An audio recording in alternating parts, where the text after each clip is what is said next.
Hi, welcome to SWL Radio. I'm sorry if the view of this looks very weird. I'm trying a new device, and I apologize for being only by myself. As you know, I am Bad Wolf, but my other host could not be here today. We are all extremely busy. I actually have to leave in a few minutes, so I'm doing this as quick as I can. One of our Twitter followers actually suggested today's segment, and today's segment is going to be about books to movies. And we hinted on it last week a little bit with, um, Percy Jackson with the movies, but we'd never really talked about it much. We mostly talked about the actors. Um, so today we are going to talk about Catching Fire and City of Bones. And these two books are some of my absolute favorites. I love the Hunger Games trilogy, and I absolutely love all of the Mortal Instrument series and the prequel series. They're absolutely amazing, and I love them. Cassandra Clare and Susan Collins are absolutely amazing writers. And I'm pretty sure everybody watching this video has seen the movies, so I really hope that my spoilers aren't too bad for you. Um, so with Catching Fire, the first movie, The Hunger Games, I thought it was decent. I didn't think it was done very well. They left out a lot of things. I mean, you always have to leave out a lot from books to movies, but I think they left out too much, and they didn't describe things as well as they should have or could have. And so I was kind of not really having high hopes for Catching Fire. I mean, I was hoping that it'd be better, but I wasn't expecting it to be, as you know. So when I saw it, I was absolutely amazed.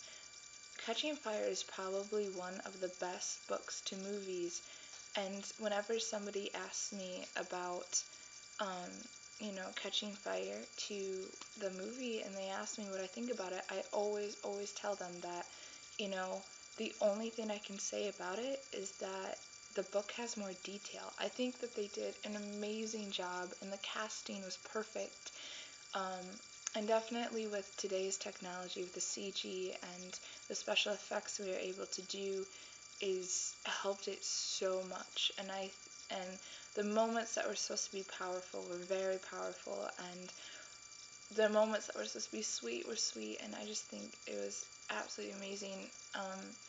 Like in the book, when PETA hits the force field, that was a really upsetting part, and I think that Jennifer Lawrence and Josh Hutcherson and the actor who plays Finnick did a very good job with that scene. I think they played it perfectly. And with the Jabberjays, oh my god, when I was reading the book, it was pulling on my heart. And then when I saw it on the screen, I was crying. Oh my gosh, it was awful. I think they did an amazing job with that. I mean, that pulled my heart too. And they did a really good job with at the end with probably my favorite part of it was at the very end with Jennifer Lawrence and she being told that there is no District 13. District 12, I apologize. There is no District 12, and just the sadness at first in her face, and then slowly changing to anger that she would avenge what the Capitol did. And that was so powerful. That was such a powerful moment, and I think she did amazing at it. So definitely, I always recommend the books first, but for the Catching Fire movie, I think they did an amazing job. So that's my opinion on that one.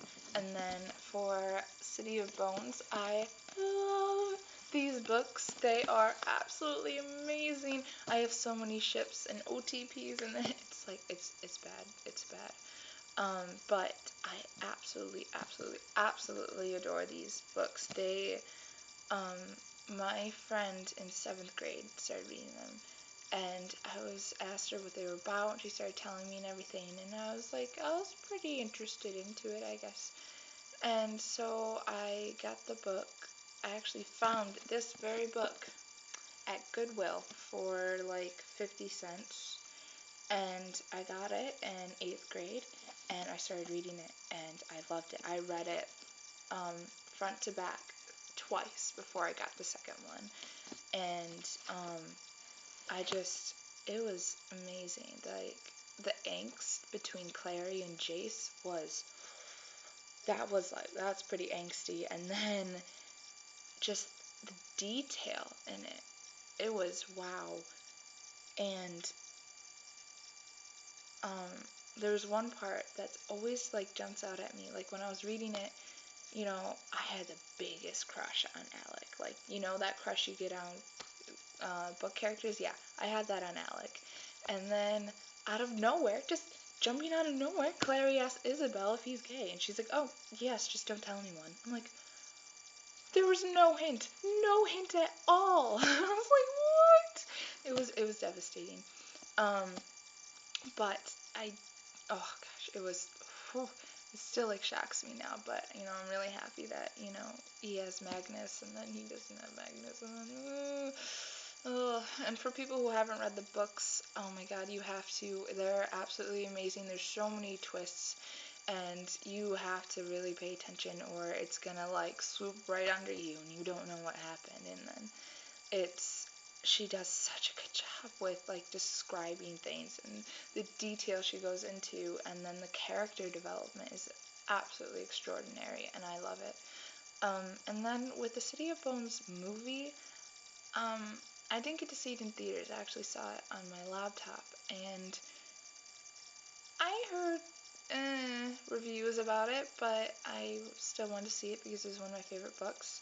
And then everybody was like raving about it when I was in theaters, and then I didn't get to see it during the summer because I was very, very busy with like soccer and band and everything. And I actually have a band thing to go to today, and that's why I'm all like gussied up a little bit. And so, you know, I saw it and I was like, wow, this is actually pretty decent. And that's like the extent of that compliment. It was decent. I wasn't blown away by it, and I wasn't like, oh my god, this is awful, kind of like the Beautiful Creatures movie. That was, ugh. Or Avatar. Oh my god, Avatar. We hinted on that last week, and we definitely have to do a segment, and it has to be like a long segment because we can rant and rave for hours on Avatar, and most of it's just like faces instead of like actual talking, but it's not good. I hated it. Um, but the City of Bones movie was decent. I think, you know, it could have been worse and it could have been better. I think that Lily Collins did a very good job as Clary. I really liked her. Um, I didn't so much like the pick for Jace. I mean, I kind of like him more now, but I don't know. I read the book as like Jace being absolutely beautiful, and I didn't really see him as absolutely beautiful. Like, he's a good person. Ugh, God, I'm being awful, aren't I? But yeah, that's how I felt. Kind of like with Bella. I thought Bella was going to be beautiful, and Kristen Stewart's she's beautiful, but with the extent of books, they go like beyond what a normal description of a person could be. Um, so those are my reviews. I mean, again, always read the books first. And I'm sorry if this doesn't have tons of detail or funny in it. I mean, my hosts aren't here, and I have to leave soon for a competition that's actually state finals. So I will talk to you guys and send extras out. I mean, there's always bloopers. This one won't have as many.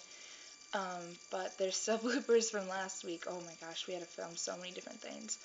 And I'm really sorry about the late upload of last week's episode. Our technology wasn't really liking us, so that's why I'm trying a different approach to this.